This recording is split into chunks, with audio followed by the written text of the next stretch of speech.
Olá, tudo bem? Eu sou o Gabriel Pianaro de Souza, eu sou o Head de Marketing da Nextcore e nós estamos aqui no terceiro episódio do Conversas Conectadas. E para esse episódio, a gente quis trazer algo muito diferente para um tema que é extremamente relevante, que é paixão nacional. E eu trouxe um cara aqui para conversar com a gente que é feríssima. Eu vou apresentar ele aqui para vocês, é o Rodrigo Florenzano. Rodrigo. Boa tarde, tudo bom, Gabriel? Rodrigo é nada mais, nada menos do que o gestor responsável por toda a área de marketing e relacionamento com o mercado do Curitiba Futebol Clube. Rodrigo, antes da gente começar a falar do Curitiba, dos projetos e tudo mais, conta a tua história. Quem é o Rodrigo? Nossa, minha história é longa. Eu tô velho já, né? Bom, eu comecei minha vida profissional em agência de propaganda, jovem ainda, com 15, 16 anos. Eu não sabia o que eu queria fazer da minha vida profissional. Meu pai trabalhava na Gazeta do Povo já, era diretor comercial lá. Ele conseguiu para eu trabalhar na JJ Comunicação. Eu comecei a trabalhar, na época era uma das maiores agências do Paraná. Comecei a trabalhar como arte finalista e gostei. Passei para a parte de criação, fui para outras agências como diretor de criação. E um belo dia ele chegou para mim e falou assim: cara, você vai trabalhar comigo na Gazeta, você vai ser comercial. Eu falei: não, pai, eu sou artista, pai. Pô, não sou comercial. Eu vou trabalhar criando, desenhando. Ele falou: não, você leva jeito. Você puxou por mim e tal.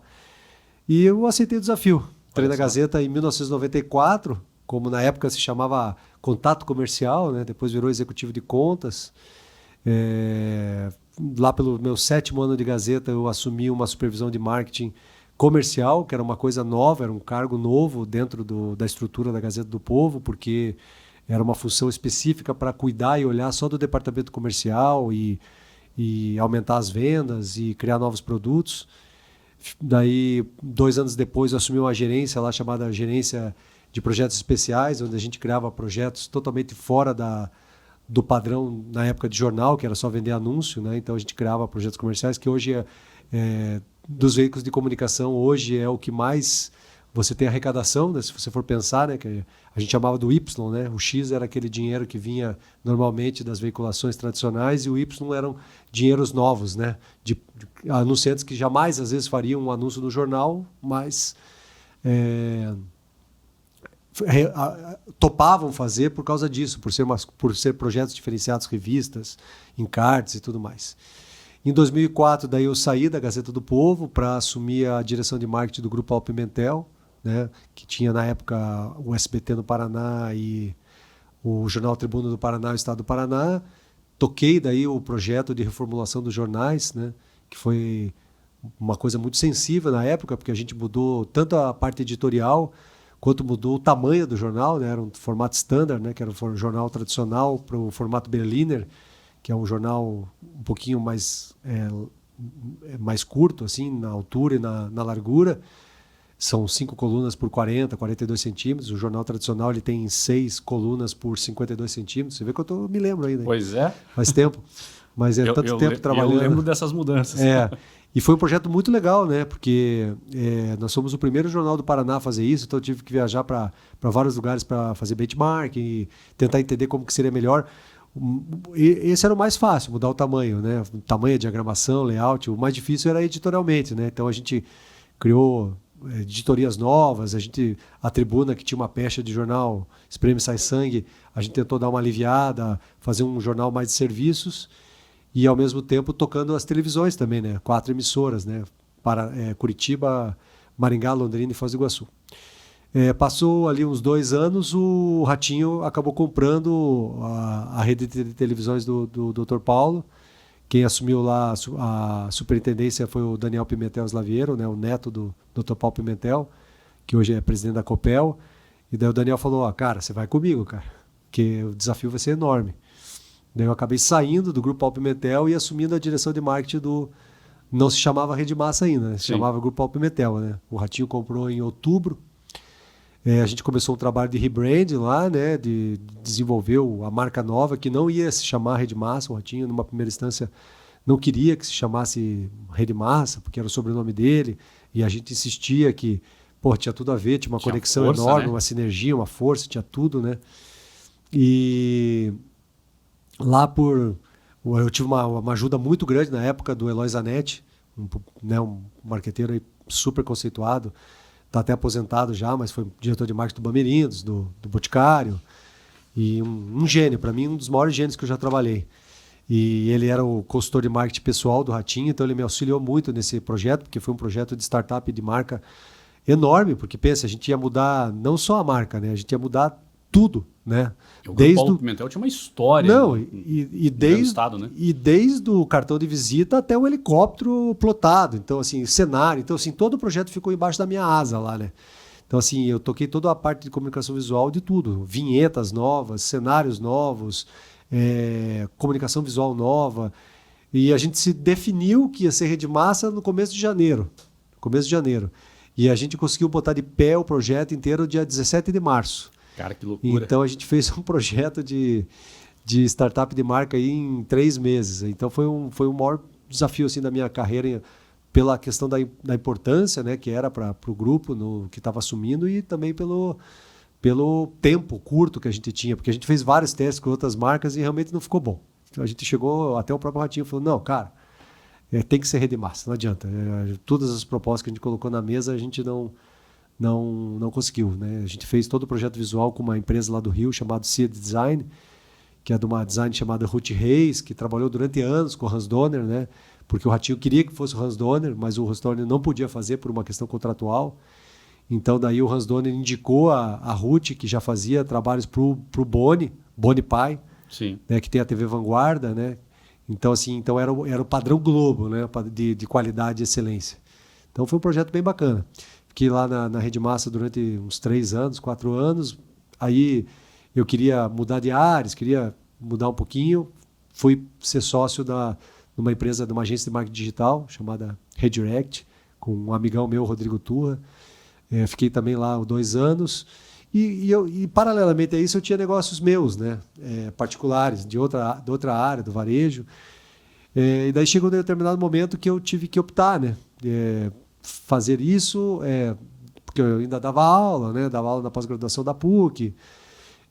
Então eu acabei, nesse momento, optando por isso, né? Optando por tocar minhas empresas com meu irmão lá, que era meu sócio. E fiquei durante anos, assim, acho que uns 3, 4 anos. No ano passado, eu sempre fui muito ligado ao Curitiba, né? Já fui conselheiro, já tinha tentado ser vice-presidente em 2 eleições, do qual a gente perdeu, infelizmente, com o Dr. Wilson e depois o Pedro Castro. Foram as 2 últimas eleições antes dessa que o Folador ganhou.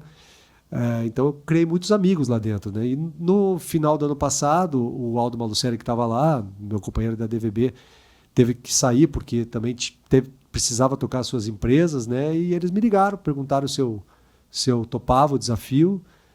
E eu falei, claro, estou dentro, vamos fazer, né? Até porque é o clube que eu sempre amei, sou torcedor desde criança e sempre fui envolvido lá politicamente, depois não mais politicamente, porque depois da última eleição eu meio que me afastei, porque a gente fica traumatizado de perder 2 eleições seguidas, mas democracia é isso, né? E estamos lá, estamos fazendo um projeto bem legal. Puta, show de bola. Bom, nem vou falar para vocês que o cara tem um currículo maravilhoso aqui. Rodrigo é parceiro, se você não sabe ainda, a Nextcore ela é apoiadora, ela é co-patrocinadora aí do Curitiba, né? Vamos falar um pouquinho disso aqui, né? E hoje o tema não poderia ser diferente, né? Nós, Nextcore, né, trabalhamos aí com tecnologia, frente de tecnologia, futebol e tecnologia conectando experiências. Trazendo para esse tema, Rodrigo, falando um pouquinho mais de tecnologia, o Curitiba nós enxergamos, né, principalmente quem está aqui no Paraná, que é um clube que investe muito na experiência do seu torcedor, na qualidade, no atendimento e tudo mais. Tanto que, né, quando nós fechamos nossa parceria, o primeiro clube a ter uma plataforma Omnichannel 360 graus dentro do clube. Como é que foi o pós, né, do que a gente implementou lá, do que nós trouxemos? Como é que é essa experiência para o torcedor hoje, por exemplo, de fazer um check-in, né? Como é que ficou isso depois dentro do clube? Falando de tecnologia já. Primeiro agradecer a Nextcore, né, que é a nossa parceira lá, que efetivamente fez um trabalho maravilhoso, está fazendo um trabalho maravilhoso e é parceiro, porque eu vou falar aqui, porque a gente pede às vezes coisas que não estão no escopo lá e eles nos atendem, porque o clube, ao mesmo tempo que tem uma arrecadação, se a gente for falar de uma empresa, seria enorme, mas também tem uma despesa significativa, até às vezes muito maior até do que a receita, né? E o maior patrimônio de um clube de futebol é o seu torcedor, é o seu sócio, é o cara que coloca o dinheiro lá todo mês lá para que aquele clube ande, né? E a segunda maior receita que um clube pode ter dentro das suas linhas lá de balanço são os sócios, né? Hoje o Curitiba está com 36 mil sócios adimplentes, né? Mesmo sem ter campeonato, então a gente vê a força da torcida do Curitiba. E chegamos a bater 42 mil, né, no todo. Hoje estamos com 38, 39 adimplentes, que a gente tem um churn mesmo, que acontece no final do ano, mas estamos lançando aí uma campanha, aí, inclusive, para incentivar o pessoal a ficar adimplente. E como o sócio, o torcedor, é o nosso maior patrimônio, a gente precisava atender esse cara de maneira qualificada, né? Então, uma série de ações, né, que a gente conseguiu implementar e que a gente ainda está colocando no planejamento de 23 para implementar, são importantes. E uma das principais é esse ponto de contato do sócio, porque o sócio tem que fazer um check-in para ir no jogo, né? Isso está acordado, porque a gente tinha 42 mil sócios, o estádio cabe 40 mil, você tira 10% para a torcida visitante, sobram 36, como é que faz? Tem que ter check-in, tem que ter prioridade, né? E ao mesmo tempo agilidade. Então, além do projeto de single sign-on que a gente está desenvolvendo, que a hora que o sócio for entrar via app, via site, ele vai estar sempre com o mesmo logado da mesma maneira, nunca vai mais precisar se deslogar, né? A gente precisava ter uma ferramenta que fosse mais rápida e que fosse mais ágil e que fosse mais dinâmica, que é a ferramenta de 360 e chatbot que a gente tem lá com a Nextcore, que você consegue fazer o check-in, você consegue fazer o pedido do teu boleto, pagar o teu cartão de crédito via linha, só você colocando o teu CPF, né? Então isso aí agilizou demais a nossa vida. Fora isso, a Nextcore, a gente, no nosso contrato, nós temos nossa URA, né, que é toda digital, então a gente consegue atender, o tempo de espera de atendimento na central de sócios também é pequeno. A gente tem uma característica dentro do clube de futebol, assim, principalmente do Curitiba, que nós temos muitos torcedores mais velhos, né, que às vezes não tem esse contato assim não tem essa afinidade com a tecnologia como os torcedores mais jovens, né? Então, esses caras, eles vão lá e ficam na central de sócios, às vezes lá, horas lá, para poder pegar um boleto, pagar a sua mensalidade, ou até mesmo fazer o check-in, sabia? Então, esse chatbot aí, com o tempo, eu tenho certeza que vai nos facilitar demais a nossa vida. Não, com certeza. Provavelmente a gente ainda vai fazer muito mais em 2023, né? Falando um pouquinho também do Curitiba, né? Todo clube quer ser campeão, né? E vocês, além de ser campeões dentro de campo, vocês têm feito algumas ações fora que tem também provavelmente levado muitas coisas para dentro do clube, né? A gente estava até comentando aqui um pouco antes nos bastidores, né? Vocês foram bola de ouro do marketing esse ano, né? Finalistas e vencedores numa categoria do top de marketing, né? Com o chamado Coxa Tá Chamando. Como é que foi né? Você até comentou, né? Participou em partes aí do projeto, mas quanto isso rentabilizou e o quanto é importante receber um troféu desse como top de marketing? Primeiro de tudo, eu sempre fico feliz de receber um top de marketing, né? Porque eu fui presidente da DVB, né? Durante 2 gestões e eu sei da seriedade que é esse prêmio, né? A forma como ele é selecionado, como é julgado, sabe? É um prêmio que durante anos acabou conquistando realmente a confiança do mercado, né? E ter a chancela de ser top de marketing é importante também para a gente mostrar que a gente está no caminho certo, né? Então essa foi uma campanha que foi produzida pela Oak, que é uma agência que nem eu falei aqui nos bastidores, quando eu cheguei essa campanha já estava no ar, mas foi muito bem executada e que acabou criando um slogan e um mote que nós vamos inclusive usar agora, continuamos usando em 2022 e vamos continuar usando em 2023, porque a torcida abraçou, né?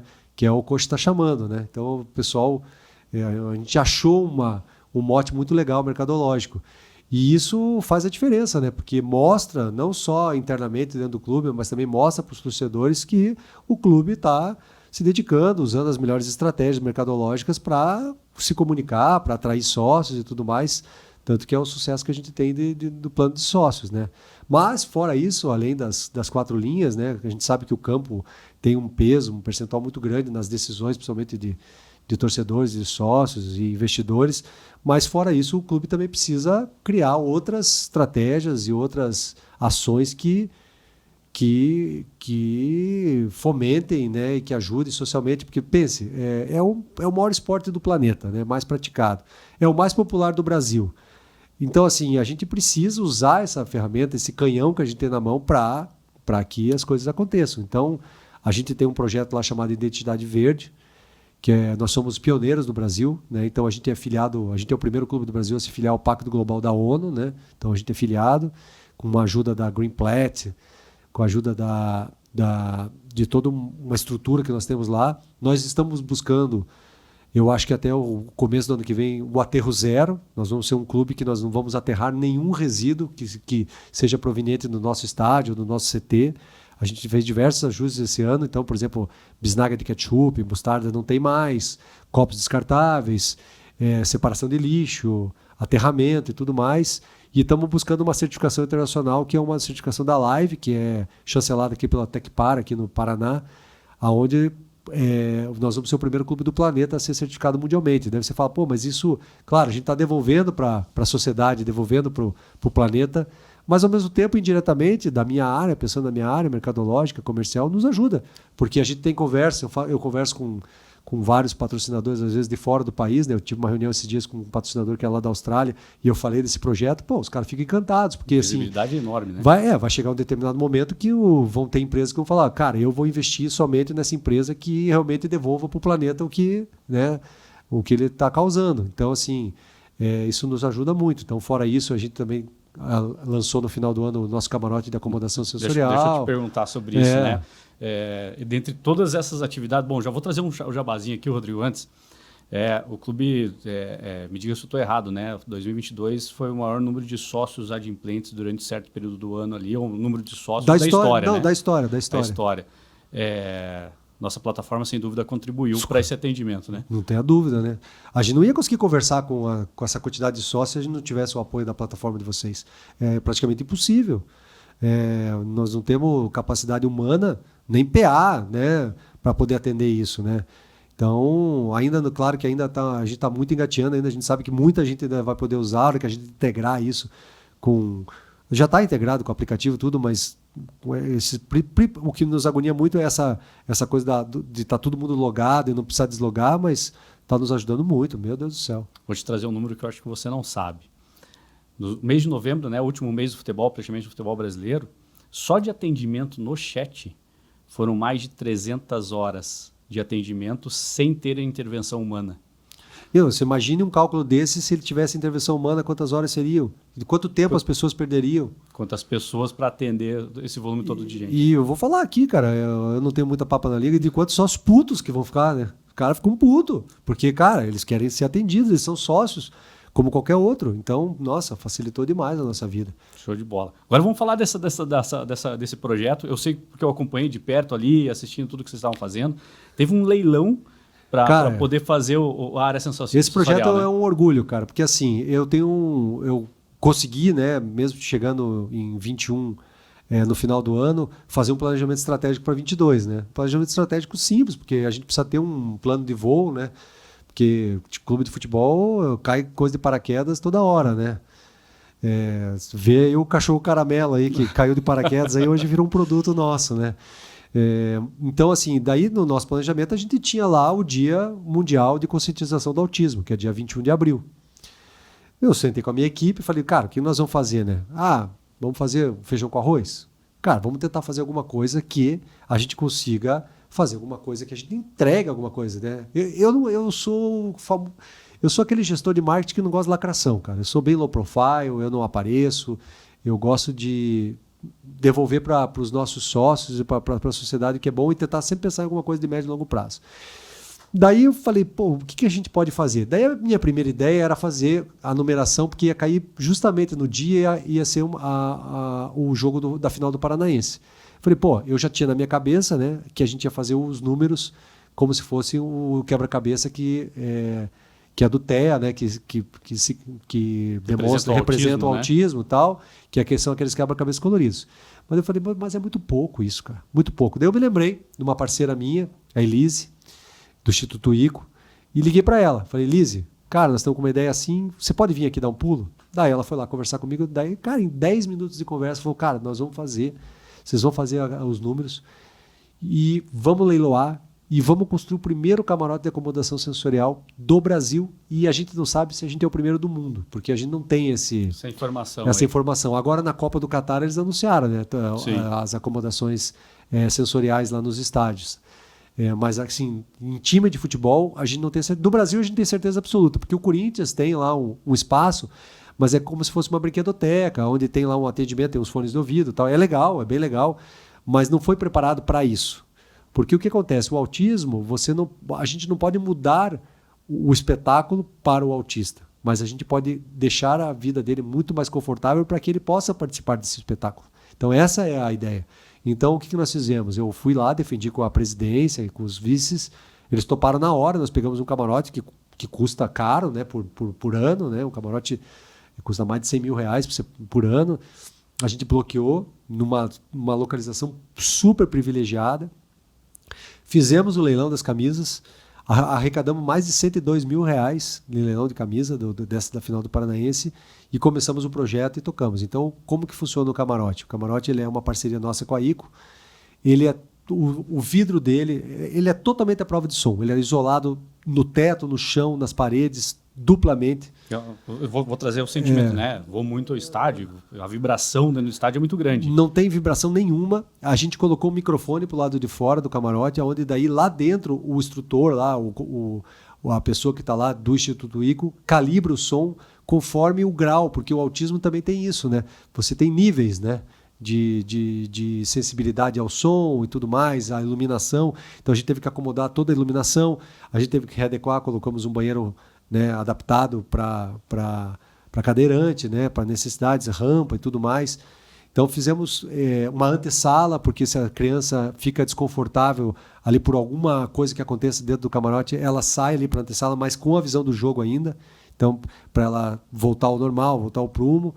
Então, é um orgulho para nós, né, esse case. E eu espero, né, vários clubes já estão procurando a Elise, graças a Deus, já buscando, né, tentando entender como que funciona. Cabem 10 pessoas, né, no camarote, não pode ser um camarote muito grande, até porque tem isso. Tem poltronas, por exemplo, tem 2 poltronas que bloqueiam o visual lateral, né, porque tem crianças que não tem problema com o som, não tem problema com a luz, mas tem problema de olhar diretamente para outra pessoa, né, de contato visual. Então elas são poltronas assim retas.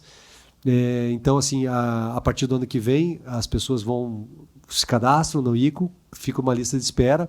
Não é um projeto que nem diz Elise, não é um projeto para pessoas carentes, né, digamos assim, não é uma coisa assim assistencialista. Sim. A pessoa que vai querer ir no camarote, ela vai ter que ou ser sócia ou ela vai ter que comprar o ingresso. Então, ela mesmo, como do Instituto ICO, falou, não, as pessoas precisam dar valor. Não é uma coisa de assistencialismo, é uma coisa de inclusão. É bem diferente. É diferente, né? É bem diferente. Situações diferentes. Então, elas entram em contato, quando a criança chega com seus pais, né? Então são 10 pessoas, são 5 crianças e 5 pais ou mães ou responsáveis.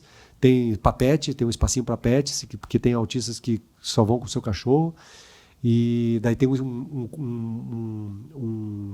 instrutor que recebe na catraca, bem perto do camarote, leva até o camarote, fica com a pessoa da ICO lá, que é responsável, e depois volta. Então, nossa, é um projeto muito completo. A gente fez ele de fio a pavio, assim, muito bem cuidado, muito bem pensado. Pô, Rodrigo, dar os parabéns a todos vocês pela iniciativa, né?